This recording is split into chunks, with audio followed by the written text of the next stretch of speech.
What's up, everyone? Thank you so much for tuning into this video. I'm here with my friend Matt Skuta, who really has gone a long way with film since last I saw you, because it's actually been a while since he and I have gotten a chance to catch up. He's an alumni from North, so a big part of why I wanted to bring him in and just kind of talk to you guys about how he's gotten to the place that he is, what he's working on, things like that. So thanks a bunch for coming in. Thank you for having me. I'm really excited to be back at North. Yeah, for sure. It's kind of weird, right? It really is, but it's an incredible space. And again, like I said, the work you're doing here is awesome. Well, I really appreciate that. Yeah, no problem. Cool. So I was trying to remember, like, you were making stuff in high school, for sure. And right. I couldn't remember, like, what kind of projects you were most interested in. You were kind of, like, doing a little bit of everything, obviously, like, when you first get started. So what was that like when you were...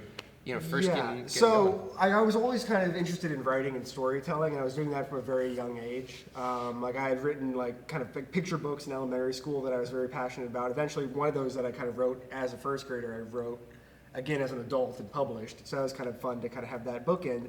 And I didn't watch a whole lot of TV and movies growing up because we were limited in how much we could watch in my household. So it wasn't really something I was thinking about. And then when I was in high school, I was watching more and more movies, and I saw the movie Children of Men in theaters, and I was like, okay, well, that was 2007, I believe, or 2006, and I was like, I need to get a camera, and I need to start making movies. So I didn't get my first camera until high school, and I didn't make my first movie until high school.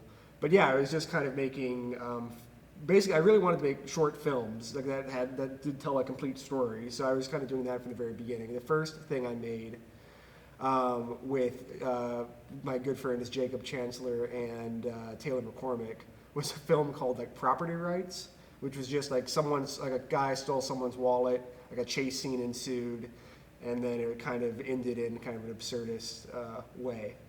I'm going to talk about property rights and things like that. That's awesome.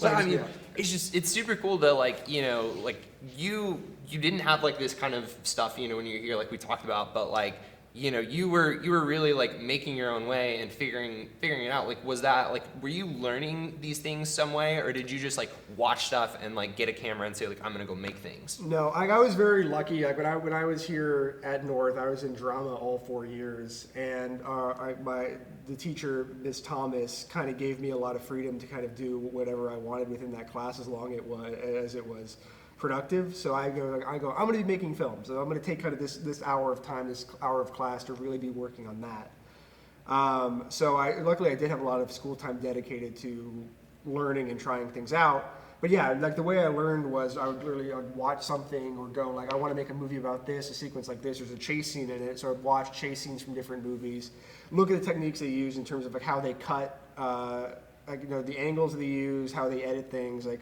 cutting on action, like very basic, like, things I'm sure you're learning here, like that you teach here, like 180-degree rule and framing, rule of thirds, like headroom, and just kind of making a cohesive sequence by imitating and consolidating a lot of different elements from different films that I had seen.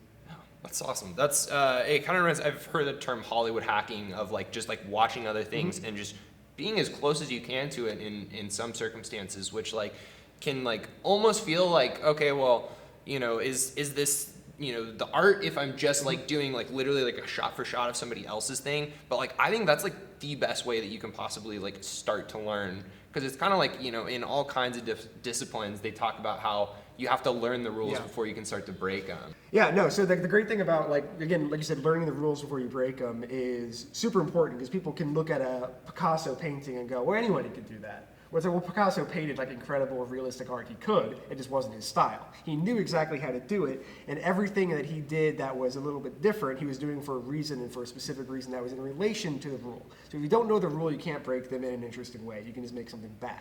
But the beautiful thing about like making something is everybody's a critic. Everybody's always a critic of everything. We're all audience members of whether it's books or movies or whatever, and we can watch something and go, this is good, this is bad. And you can usually say why it's bad. You can usually go, I wish it did this, I wish it did better.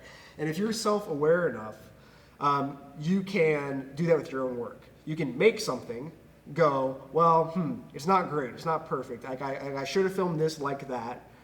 This framing doesn't make sense, this is not good. And if you're a critic of your own work long enough, your work will just become better. I mean, if you're like a writer, you can just go like, well, I've writer's block. Just write something bad, read it, criticize it, go, well, if this is someone else's work, how would I tell them to make it better? Make it better, and you can do it.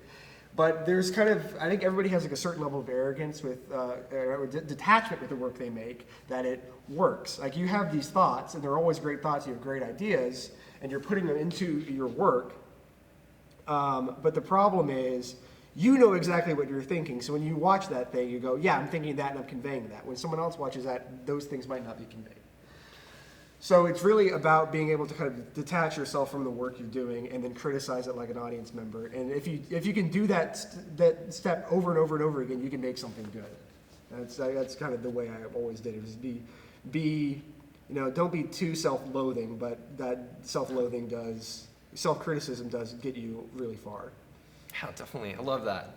So after high school, that's when we sort of lost touch. So I actually don't know I know some of your credits since then, but like, can you kind of tell me a little bit of your story? So like, did you go to film school? Like, what did you do like right after high school? So I went to the University of Oklahoma for film and media studies. So OU, as like I think the people here are looking at schools, and I think things have changed a little bit, but there was like film and media studies. It was film and video studies when I was there. Film and media studies. And then there was like film and television production at the journalism school, which, to be clear, the film and television production is news broadcast production and nothing else. Yeah. So obviously there's a lot of important skills to be made there, but it's really not about kind of filmmaking in the traditional sense, where like film theory and film language is not really something you learn. You learn very technical stuff, which is all good.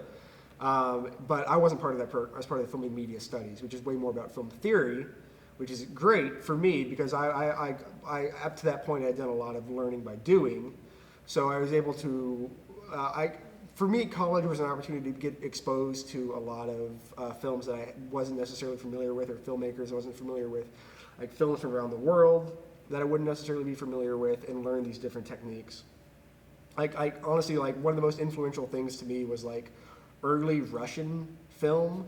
The editing in the early Russian film is some of the best editing you'll ever see, and it actually informs modern editing. Like movies today are edited like Russian movies from the 1930s. Wow. So that kind of opened my eyes, and I kind of really liked the momentum of that. But so at school, it was really more about exposure to more things and given the time and the space to make more of my own stuff.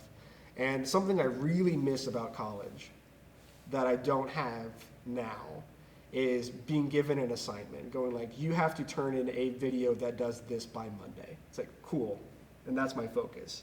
Now, like where I work kind of on film and television, like you kind of go in every day, you do the work, but with my own projects, like I don't have a hard deadline, so sometimes you can kind of get lost in the woods trying to make your own thing. Yeah, of course.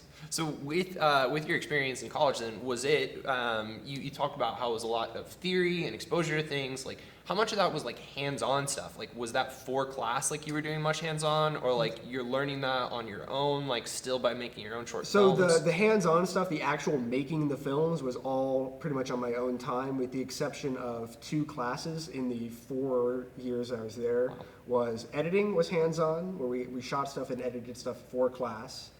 And then single camera production, which again wasn't really, which is a heavy theory class, but did make us turn in film. So we didn't really have access to the incredible equipment that they had at the journalism school. We just had whatever cameras we had, and that, depending on the student, varied quite a bit. But the truth is now, like, it's 2020, everybody has an iPhone that shoots 4K, or they have access to an iPhone that shoots 4K, and they can edit it on that phone. Like, everybody now has the resources to make an incredible movie if they have the knowledge to do so. And back then, I had, I'd say, equivalent resources, but like in terms of like lighting and hands for help, like we just didn't have that. But yeah, it was like a thing where single camera production was like, you're going to make a film that does this thing and you turn it in next Monday, and then within that class you dissect it and deconstruct it. So there's really 2 classes out of everything was hands-on. Everything else I would say was mostly theory-based. Yeah. Well, I think that's probably like a great like blending of ways to learn, because I mean, so much of it like needs to be hands-on, but if you don't take a minute and, you know, get out of just the technical craft of it, like I get lost in the weeds of the technical stuff a lot. Like I'm, you know, all about like, okay, well, like let me try changing these lights and, you know, doing something different with my microphones next time or whatever. And if you don't focus on, you know, okay, well, that's all great, but what about the story? Like, you know, you Right. talked about like that was, you know, one of your big things that got you into it was the storytelling aspect of it and figuring out, you know, why even make it in the first place is an important thing to ask yourself. Right. And I would say, and kind of on that, in terms of like access to equipment and kind of tinkering with the technical side of things, what I did in high school and college that informed my career in the film industry more than anything else is limitations. Like in high school, you have limitations for what you can do, whether it's like time, because you have a lot of kind of after school activities, you have school itself, you have homework. But it could also be access to equipment, access to lights, access to people willing to be in your movie. Like you're limited in the things you can make. In college, kind of same thing. We didn't have access to the equipment that they had in the Gaylord College, so you kind of had to make do with whatever you had, whether it was using like pieces of paper to reflect light at people or whatever.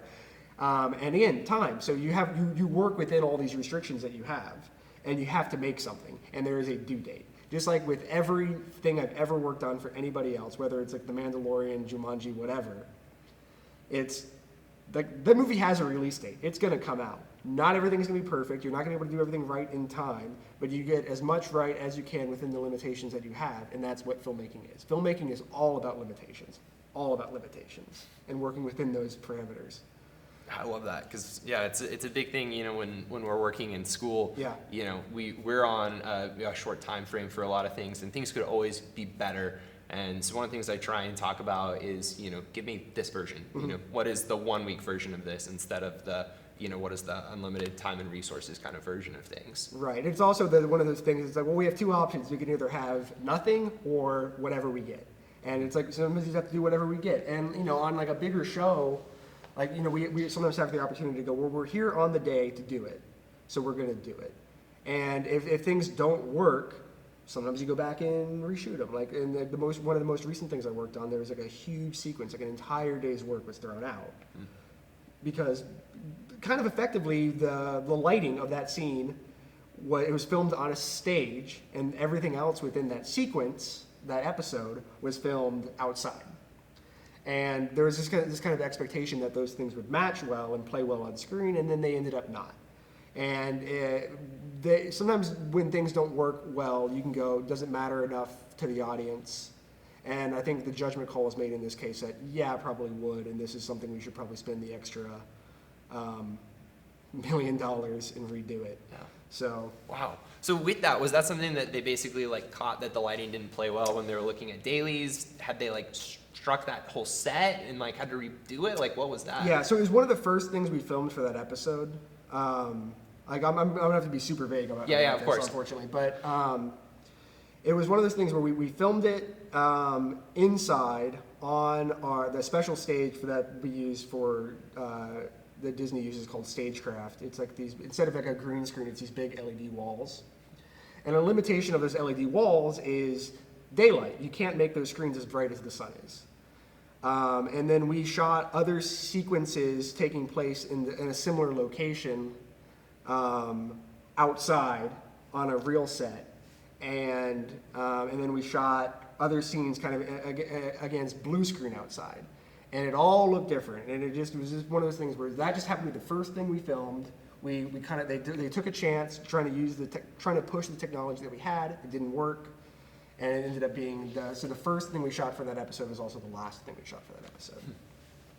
So you mentioned some of those projects that you've gotten to work on in recent years. You've done things like Jumanji, Westworld, Wonder Woman 1984, Mandalorian, some like really big projects. So can you tell me kind of how like you went from being in college, you know, doing local stuff in Oklahoma to then you know, working on some of these just household names?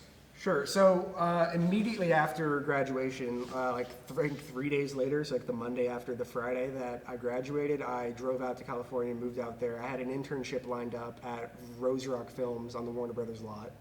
My job there was basically to read scripts and like write like a book report for every single script. It's called script coverage. So like when you send a script into like a production company, the producer doesn't read the stack usually. It goes to like an intern. The intern reads it, writes a report, and then gives the ones that they think are good to the producer to read the report. And if the producer likes the little report, they'll read the entire thing. So it's my job to just read a bunch of scripts and report on them. I did that for just like a month and a half. And after that, I left the internship and just kind of tried to start getting jobs as a production assistant. You know, there's a lot of kind of low budget things out there. And so I kind of volunteered my time on I will work for free just to get on a set to see what it's like, whatever. Kind of treated it as part of my education. And I got a call from a production manager named Sonia, who I worked with quite a bit after this first job, for a movie that ended up being called Disconnected. I don't remember what it was called when we were filming it, but it was called something else. And that was just like an independent drama. And I worked like 4 days for free on that, and they started paying me after that. So it was my first job. And it was great because then they were like, whenever they heard like another show, their friend that needed a production assistant, they were like, "Oh yeah, no, this guy Matt Skuta, he's solid. He'll work great for you." And then so I never applied for a job in California. Everything was just a referral after that first one. And the thing is, like, this Oklahoma sensibility of like going, doing the work, and being not complaining about it goes really far in Los Angeles. Like, and that's not an exaggeration at all. Like a lot of people kind of come to a set, and even if they're very very talented or very very not talented, the ones that go far are the ones that do the job that they're assigned to that day. And they kind of meet these incredible people on set, and then they go to the next job. And hopefully people remember people because they go, "Oh, I need a camera assistant for this job. I remember a PA was interested in camera. On that other job, he seems really good. You know, pay him a PA rate. We'll give him a call and see if we can come help her this." And so I was kind of doing PA stuff for 3 years basically, and I kind of went from independent feature films, and then kind of moved up into like bigger commercials. The commercials were a lot of fun, and they do pretty short jobs. And I met a PA named Kimberly Fitch on one of those commercials, and then we kind of parted ways. And then she was a PA on the remake of Point Break. And they needed, and she was just like a very good problem solver, and the visual effects supervisor on set saw her kind of doing some pretty incredible quick problem solving on the production side, and was like, "Well, I need someone in visual effects right now. I'm going to hire that PA." So he hired her for that movie Point Break. They went on to work on Westworld season 1 together. And then during season 2 of Westworld, they needed to bring on another visual effects person. And Kim remembered me from working with her a few years ago as being someone who was like apparently like okay to work with, and someone who was competent with, knew how to work a camera. So they brought me in to basically be trained on Westworld as a visual effects data wrangler, which is what I still do now. So I did Westworld season 2. Then I did the reshoots for Venom as a witness camera operator, so like a lower level job where you just sit at like a camera and just record like a wide angle of set, so you kind of see where the camera is in relation to the actors, in relation to the set pieces, and so important for like a movie where you have a lot of visual effects elements, like a giant monster running around. And then I did Westworld season 3. I did the reshoots of Wonder Woman 1984 in the middle of that, in Mexico City. And then right after Westworld season 3, I did the reshoots for Jumanji: The Next Level. And then immediately after that, I did The Mandalorian season 2, which was a long job. And right after I finished Mandalorian season 2, I went to South Carolina to work on The Righteous Gemstones. Shot for 2 days. Then the coronavirus pandemic happened. Was off for about 7 months. And I came back to Oklahoma. I live in Los Angeles, but I was in South Carolina. Was there for like a month. It was like, drove to Oklahoma, you know, to stay at my parents' house where there was kind of more space than in Los Angeles to kind of breathe in this pandemic. And my cousin is a costumer here in Oklahoma for film. So she started working on some films first here in Oklahoma, kind of not toward the end of the pandemic, but as things started opening back up for film. And I go, if you ever see a visual effects department on any of your shows, let me know, and I'll call them and tell them I'm bored and want to come help. So she was on a movie called Reagan, starring Dennis Quaid as Ronald Reagan. Yeah. And she was, it was a visual effects department on this, so I go, give me the supervisor's email. So I just give him a cold email, go, hey, I'm a visual effects data wrangler, I'm in town, I'm bored, you need any help on your film? And he's like, yeah, sure, come on down. So finally, after the pandemic, I worked on Ronald Reagan for about a month. Then I went back to Los Angeles and worked on Marvel's The Eternals for like 2 weeks for reshoots. And then went right back into Star Wars, but this time it was the Book of Boba Fett, which comes out later this year.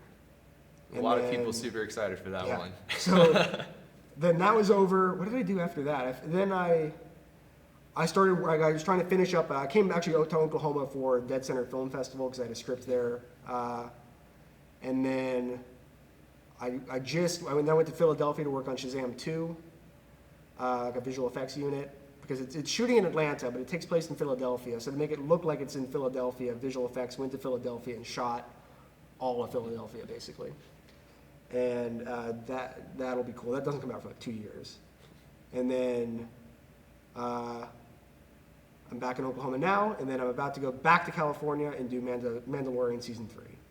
That's incredible. I mean, so many just huge productions that you've gotten to work on, and I think it's really important, again, to just pause and talk about like how you said that like Oklahoma, like, strong work ethic and everything, like it played out. It's been playing out for you really well, obviously, and I think that a lot of that comes down to that, like there's all these jobs. There's a lot of people that want to do them though. So it's pretty competitive, and at the end of the day, like if you're not like somebody that people enjoy working with, you're not going to get called back. Like there's a kind of there's a lot of stereotypes about Hollywood in general, where like everyone's kind of fake and mean or whatever, and everybody's kind of outgunning for themselves. Which there is competition for these jobs, and people do want to be in those jobs. But unless you are incredibly talented, like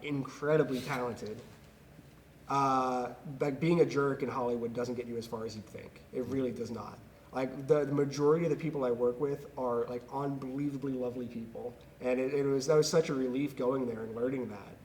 And like the visual effects team on Star Wars, like it's great. Like you have these like Emmy Award winning, Academy Award winning, incredible supervisors that I get to work with every day.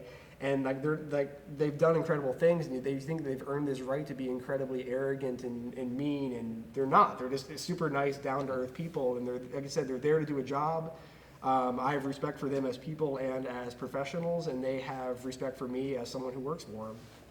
So and again, like I said, kind of being in that relationship, it's great because they all talk to each other. So there's another visual effects supervisor goes like, hey, like I need some people on my visual effects team. Do you know any data wranglers who are good? And they're like, yeah, I worked with this guy, and he's a totally competent, hardworking person who's nice to be around. And that's honestly all you need to be successful in Hollywood, is to be willing to do the work safely, and not complain too much about it to the wrong people. So you mentioned data wrangling. So I had seen that on your IMDb that you had a lot of credits doing that. I had to look it up. Yeah, it's a weird I didn't actually know that one. So why don't you kind of tell the kids a little bit about what that job is? So real quick, kind of defining departments. So there's special effects and visual effects are different. People tend to use them interchangeably. They're not. So special effects is the people who make explosions and stuff on screen. So the difference between visual effects and special effects is special effects, they make kind of unusual, potentially unsafe things that could be unsafe happen in frame, within the frame of the camera. So if there's a real explosion next to me right now, or fireworks or whatever, or glass breaking, anything, that's done by special effects. But if we were to take this empty space and digitally put in fake glass breaking later, that's the work of visual effects. So visual effects is the idea of combining two disparate images into one final image. So whether that's adding, if you shoot two things separately, if you shoot something against green screen and then you shoot something and you shoot the environment you want that thing to exist in, the act of combining those two shots is visual effects. So also, like, if you create like a CGI object and you insert that into a real shot, that's visual effects. Or if you do a full CGI shot, technically that's visual effects. So my job is, visual effects has a pretty small presence on set versus other departments. There's the on-set visual effects supervisor, there's the data wrangler, which is me, and then if you're lucky, there are assistant data wranglers or visual effects production assistants. Star Wars Mandalorian is usually just the supervisor and the data wrangler, which is incredibly small for the amount of visual effects that show does. And Westworld is also that small. So my job as a visual effects data wrangler is to basically make sure that anything that we're combining into the final image, or whether it's CGI or shot elsewhere, matches what we shot on the day. So I record like all the light settings. So like here we have a kind of 3-point lighting. We have light there, we have this big source light here. We have a little bit of light coming off this. So, and then we also have we have a piece of paper over there. We have some kind of light objects over here that light's reflecting off of. So I would take something called like an HDRI, a high dynamic range image, a 360 version. So I'd take like a 360 image of this space, usually from the middle where you kind of see everything. And if you're putting something digital in that space that you want to make it look like it's lit with the same lights that are here today, I do the HDRI there. And then I also record all the camera information. So I use the exact lens that's being used, like the focal length, the brand, the serial number, all of that. The f-stop, the distance to the camera, the height of the camera, the tilt of the camera, the distance the cameras to this wall, distance cameras to me, to this table. Because when you're creating a digital environment, you want everything that's fake to look like it was real. And the biggest difference between good and bad CGI or visual effects is not usually whether or not the CGI is good or the visual effects are like a good element. It's whether or not it looks like it was shot with the same camera and lit with the same light. Because you can have really bad CGI, but if you light it correctly and it makes it look like it has the same distortion as that lens, it'll look okay. But if you have amazing CGI and you just kind of plop it in and it doesn't look like it was filmed with the same camera and the same lighting, it's going to look super fake. That's crazy. I mean, I imagine that it sounds like it's just super meticulous kind of job, you know, when you're on set, like having to like track all of that as changes happen and everything. So like, how do you even learn that? Like, is that's strictly like an on-set, like, you know, kind of thing? I was like, literally just dropped into it, basically. Yeah. So like so on Westworld, when I was trained, I basically observed the data wranglers for like 2 days. They're like and they would kind of give me pointers about how to measure things, and like there's kind of tricks to everything, and you kind of learn to be comfortable with it. And things move so fast, especially on TV shows, that you have to get that information really fast. Again, like you said, it changes all the time. So you get kind of like a master info for the entire setup, and then every take things are just a little bit different. And you kind of monitor those changes too. But basically, like on my third day on Westworld, I was just like pushed in, and they're like, record that camera data. And I was like, okay. And it was really hard. It was a 3-camera setup, which TV usually shoots with 2 cameras, sometimes 3. Westworld shot with 3 quite a bit. So there's a camera on the street on a dolly. There's a camera on like a long porch down the side of a building, about maybe 60 feet away, so 20 meters away. And then there's a camera on like a 2nd floor balcony on a tripod looking down. And those were they were very far apart, and it was a very overwhelming experience. But like, I've literally never had a day that was as hard as that day. Because within that moment, like you go like, well, I need to get all this camera data. Like, how can I get it the most efficient way? And you slowly just learn by having to do. And you know, a lot of filmmaking and a lot of visual effects, it's problem solving. And you know, like I said, as long as you're competent, calm, and willing to learn and ask questions when you need to, like, you'll go pretty far. It's like, because I would go, hey, Kim, like I'd really have a hard time getting the camera on the upper deck. And she's like, oh, that's like 3rd camera. That one's doing the least amount of changing. Really focus on those other 2, and you can kind of check in with that one occasionally. And it's like, okay, good to know, and you know, things like that.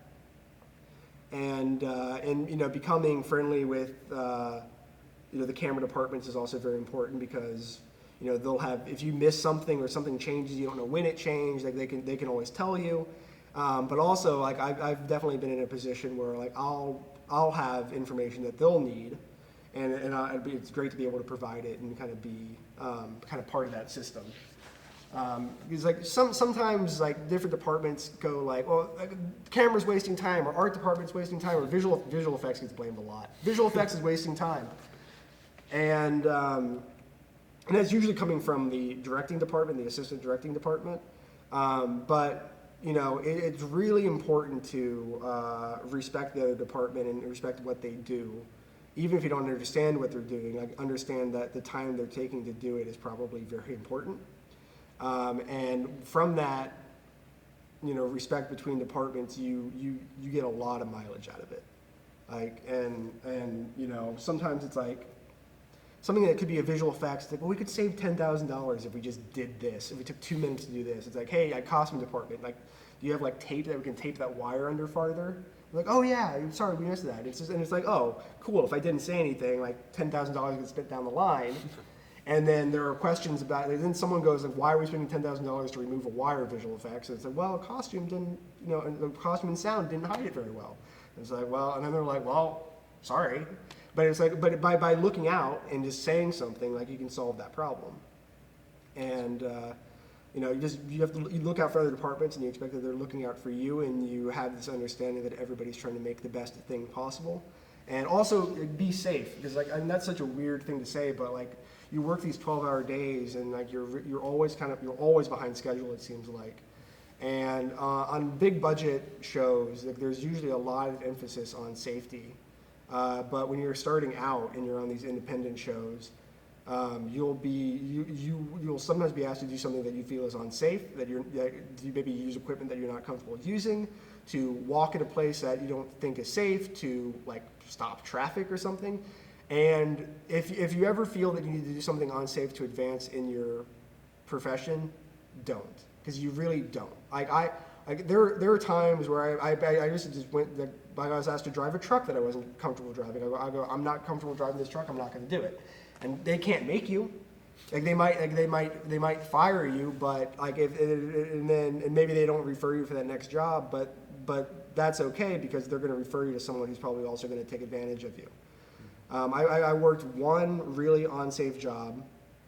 I refused to do all the unsafe things on that day, and then the next day I said I'm not coming back, and that was my second or third job, and it didn't hurt me at all. I've really been, like I said, fortunate in what I've gotten to work on, but I think that again that's about being, just smart and caring for yourself, and respecting yourself on set, respecting others on set. Is way more important than you'd ever think it is. Yeah.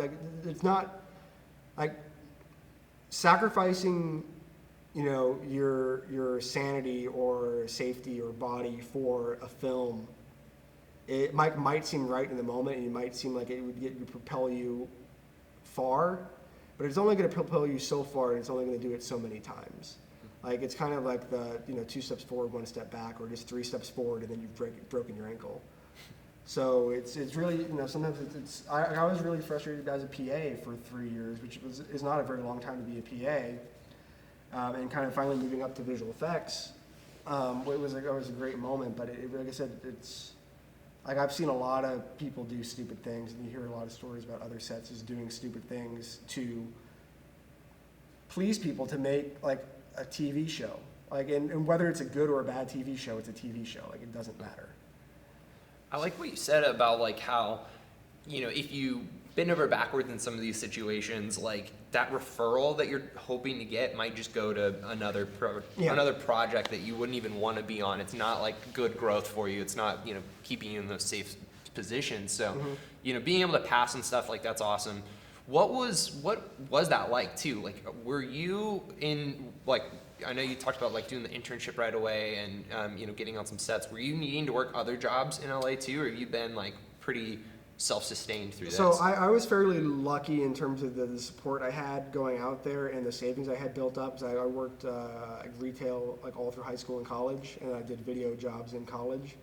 I think the first year, I definitely I was draining like the money that I had for definitely the first year or two. So I think if you plan on going to kind of enter the industry with no kind of previous experience or a solid in, like expect to maybe build up a bit of a savings first by working like maybe just a job, like a kind of a normal job for a couple of years and building that savings up. But like I said, getting your foot in the door was a bit difficult, but at a certain point, like you'll get so many job offers that you can't do them all. Like I'm getting like 3 emails a day to do movies and TV shows that I can't do. That's great. Which is a great position to be in, but it was not a position I was always in. And like I said, and if I didn't have that kind of the savings that I had early on, I wouldn't have been in that position to get to the point where I'm getting as many jobs as I want or need. So yeah, no, it is something to think about. Like if you're going out to LA, kind of either be ready to work a second job, but that's really difficult to have like a normal day job and then also try to be taking time off to do that production. So the best advice I could probably give is like save as much as you can in high school and college when you're working a job on the weekends or in the evenings after school. And when you move to Los Angeles, like it might mean moving to somewhere with a friend, and rooming will save you rooming with someone will save you a ton of money. And just be ready to be kind of leeching a lot of money for a while until you kind of get that kind of persistent work instead of a job here, a job there. But that job here, job there, if you're going to stay in the industry at all, that will snowball for you quick. You have to kind of give yourself a little bit of that leeway. But that's a great question and great advice to definitely be prepared to have a slow first year. But it's just the reality of the situation, unfortunately. So once now that you're on some of these just like huge sets, like the, kind of, the productions that people dream about, working on, like what's like kind of your favorite part about it? Like, when you're on set, and then what's maybe something that's not so great, like some of the like non-glamorous things? So I'll start with the bad things. We can at least end with a good thing. But I would say the hardest thing about working in film right now is the hours, because it's like 12-hour day is pretty standard. I would say is standard, and it's always more than that, always. So like there's gonna be on Mandalorian season 2 especially, like we were having these 12-hour days that would become 13-hour days, 14-hour days. And on Monday, you would start at 6 or 7 a.m. and you'd go to like 8 p.m. And then you have turnaround between each day. So by Friday, we were coming in like at noon or 1 p.m. and working well into Saturday. So that could be a really hard part about it. Hopefully, with the coronavirus, set protocols changed a little bit, and the hours became a little bit less on set, and we were still able to make things. So now the unions are really trying to negotiate with studios about making film hours a little bit more normal. So hopefully that's changing. And then again, like some of the problems I have are kind of because I'm more specific to the job in terms of just like personnel. It's like, I wish I had more help. But as cool as it is, ultimately it is a job. But like I said, it's a very cool job. And my favorite part about working on a set is just watching the problem solving. Like every single setup, every single day, there's a problem to be solved, and you get to see some of the the greatest minds in the creative world solve those problems. But my favorite thing on the Star Wars sets especially is the sets are amazing, but legacy effects makes all the creatures and like creature costumes for Mandalorian, and like they're always just so cool to like to show up on a set and you're like, oh, that's there's just a bantha, and like there's just you're having a really hard day, you just have to stop for a second, look around, see these incredible things that you grew up watching on TV and never imagined that they were a real thing that you could see and touch, and then there's a real thing that you can see and touch right here. That's awesome. So it just this Star Wars especially gives me an opportunity to kind of visit these unbelievable sets made by the production design and construction workers, and then having those sets populated by these incredible aliens made by Legacy. Super cool. So talking, kind of, about like, being on some of these awesome sets and, what the hours are like and everything too, like I picture it as being a big sprint, like whenever you're like on a job. Is that like kind of how it feels? Like you're like, hey, I'm here for 3 weeks and it's like literally everything that I do? Or is it kind of like, you still have a, bit of a life and how much are you traveling for stuff like that too? Like, so I'm a little bit fortunate in that, like, Mandalorian and Boba Fett, they're Jon Favreau shows. He likes to keep things very LA local. So those are LA. A lot of commercials shoot in LA. Movie reshoots tend to happen in LA, but a lot of it happens just throughout the world. So most of the job offers that I've been getting while working on Mandalorian and Boba Fett have been for jobs like in like Atlanta is probably the biggest shooting hub right now, but also like on location across the world. Like there's a movie I really wanted to do that was like in Berlin and Malta. I was just in Philadelphia, but so you do travel a lot for work, and typically you have the weekends off. But like the days are pretty much full of, you're on set pretty much all day, and then on set itself, like the amount of like how much you're working might depend. I tend to work on pretty heavy visual effects shows, so I don't necessarily get a break throughout the day. But on Westworld, which is a heavy visual effects show, like I had moments where I was very, very busy, and then I would have kind of moments to kind of let things kind of recuperate a bit. But things like Mandalorian, for visual effects, it's a sprint. So you kind of talked too about how it's so different now, working on your own personal projects too, when you don't have these deadlines, you don't have somebody saying like, okay, well, turn in your script, right? Film something and actually have a product for it. But you're working in this environment that is a very busy thing, and you're choosing to still carve out time to work on your own projects. So can you kind of tell me a little bit about those projects and how you find the time to still do your own stuff? Yeah, so again, like working on a movie is kind of like a year of school, or like working on a TV show, it's like a year of school. You're with a certain group of people, and at the end of it, you kind of wrap up and it ends and you get a break. And sometimes like I'll roll into another show immediately. Like for like Westworld season 3, it was like Friday I was on Westworld season 3. Actually Saturday I was on Westworld season 3. Monday I was on Jumanji, and I worked on, and then I ended Jumanji on a Friday, and then I was on Mandalorian the next Monday, and then I was on that for like the next several months. And then after Star Wars, like it was a Friday, and then I was in the car on Sunday driving to South Carolina for Righteous Gemstones. So those were all things I backed up back to back. For after Boba Fett, I really wanted, if I wanted to work, I could, but it's like ending a show is also the opportunity to kind of take a break.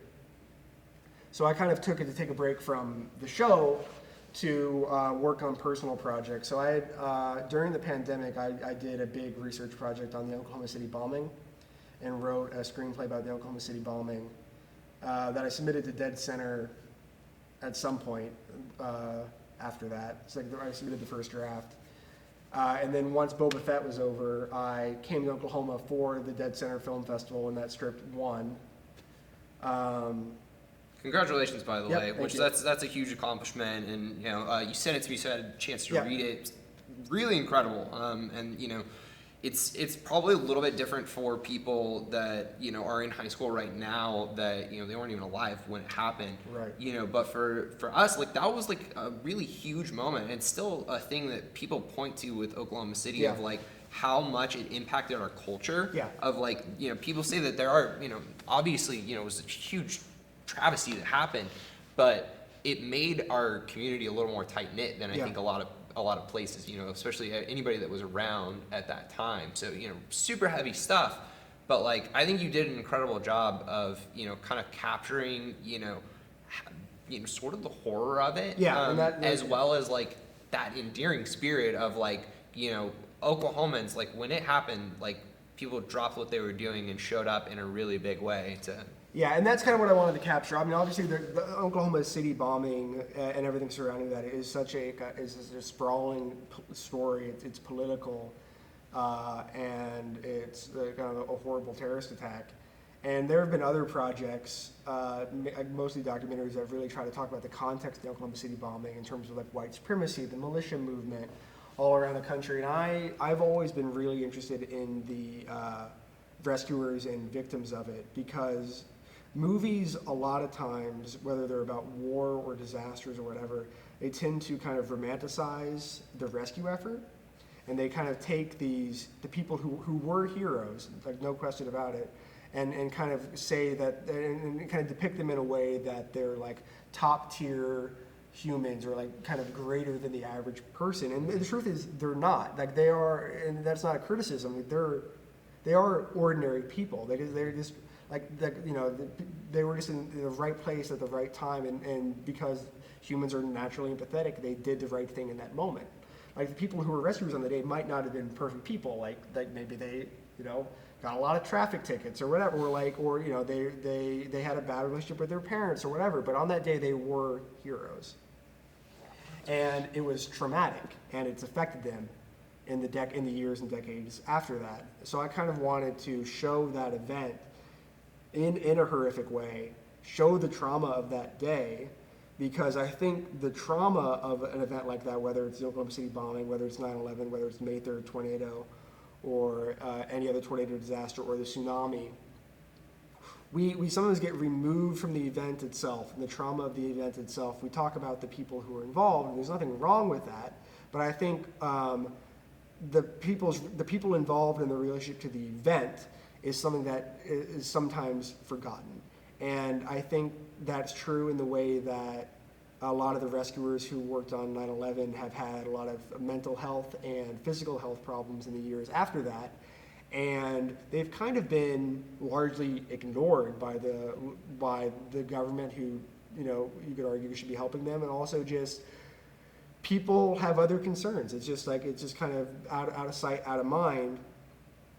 And I kind of wanted to bring the trauma that these people experienced, present it in a way that, the everyday person who hasn't necessarily experienced like that could see it. So that was kind of my thesis with that movie, was to depict that in a way that hadn't previously been shown, in a way that shows how horrible it was. So, go ahead. I mean, not to cut you off, but what's next for that one? So, like, obviously, like, you're coming off of a screenplay win, which is awesome. Are you, like, continuing to, like, try and submit that to other festivals? Or are you, like, what's next? So it is in a couple other festivals, but the main thing, so I'm still, tweaking that a little bit. I think that the version you read was just only a couple weeks old. Has been, I think I made something like 35 changes to it a few days ago. So I'm still adjusting it a little bit, and people are reading it. I'm getting feedback and kind of adjusting things for that. Fortunately, that wouldn't be like a cheap movie to make. No. So kind of convincing someone to make a movie that, in my opinion, would cost a minimum of $30 million, and that's about like a very grim subject matter, is like a very difficult task. So I'm kind of in a position now where I'm kind of talking to people, like patrons of the arts, who kind of, like people who typically like give money to like an art museum or something like that, to kind of fund this movie independently and go from there. But I'm in the very, very early stages of that. Yeah. So instead, you're not necessarily like shopping the script around as much as you're like looking at producing it yourself.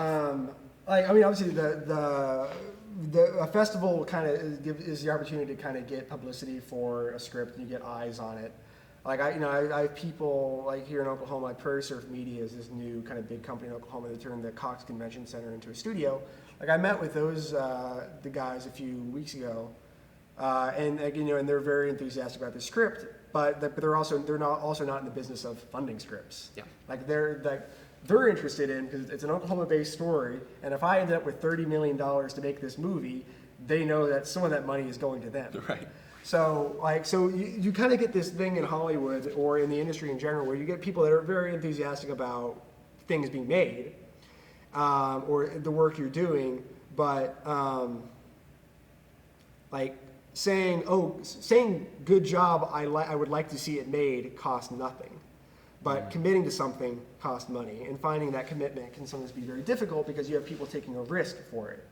And like I said, it's such a grim subject matter that the broad appeal is up for debate, which I think is definitely a fair argument to be had. So you kind of have to approach it in a clever way where like right now, true crime is a very popular genre on TV for documentary, and it's a very popular genre for like podcasting. So like if I were to go to like a production company and they go like, we really don't have any interest in filming this like really grim, sad story about, a city suffering a traumatic event.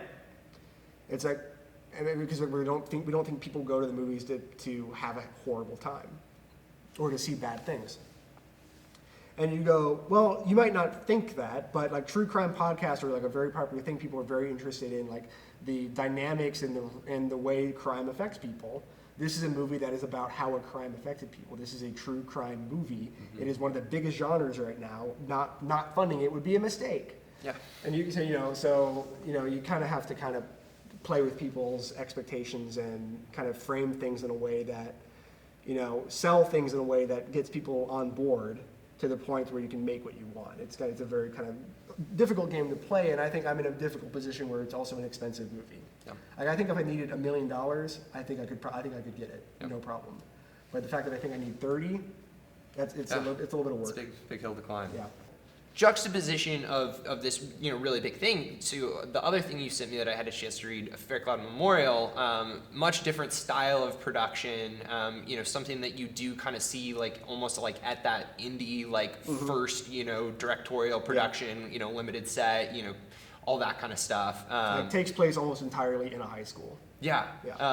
But it also is kind of tying into like what you're talking about of like some of that large appeal of crime, and it's this it's this noir like kind of detective story set in a high school. Can you tell us a little bit about that and where you're at, where you want to take it? Yeah, so that was the third script I wrote. So the Oklahoma City bombing one was the fifth one that I've written.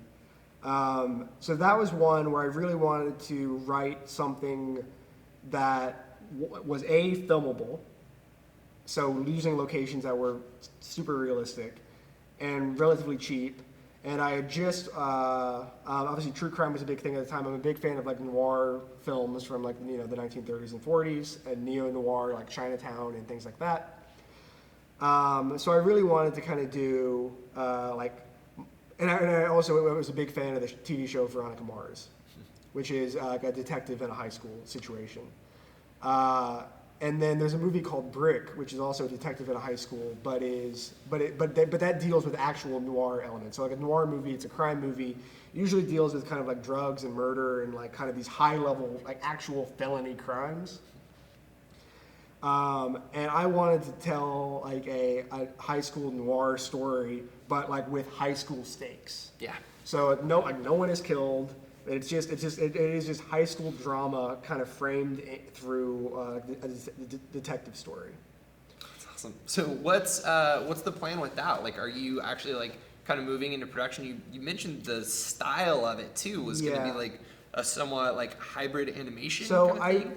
I really would like to do it live action. Yeah. But that, in terms of resources that I have, I don't think I'd be able to do it in the way that I want to, which would require a lot of time and a pretty, I would require a lot of time in an extensive location and money, which I don't necessarily have. And that, if you can avoid putting up your own money for a project, that's the way to do it. So I'm trying to avoid that for as long as I can. So basically, my idea for this movie to kind of make something that I could show to people and go like, maybe can we make this a real movie, is to basically shoot out the school. Like I'm here at the North to kind of shoot the hallways, so I can basically create backgrounds for kind of make them stylize them in a way that looks animated, kind of like a hand-drawn comic, like a dark black and white comic, and then create characters with Unreal Engine and animate those characters. So basically I could do it all on my own. The only thing that I'll need assistance for the most part is just voiceover work, which I can do remotely. I can just mail a microphone to somebody and have them record it. But all the performances and all the animation I should be able to do from my apartment. That's super cool. I love that you're like finding a way to like make your own story and like, you know, prove out the concept a little bit. So it's super cool. So last thing I just really want to, you know, hear from you about is, you know, advice for students. You know, I know hopefully they're picking up a whole lot of this great advice throughout this conversation, but, you know, if you were to like concisely say, like, what would you advise, you know, people that want to have a similar career? If I had to say one thing to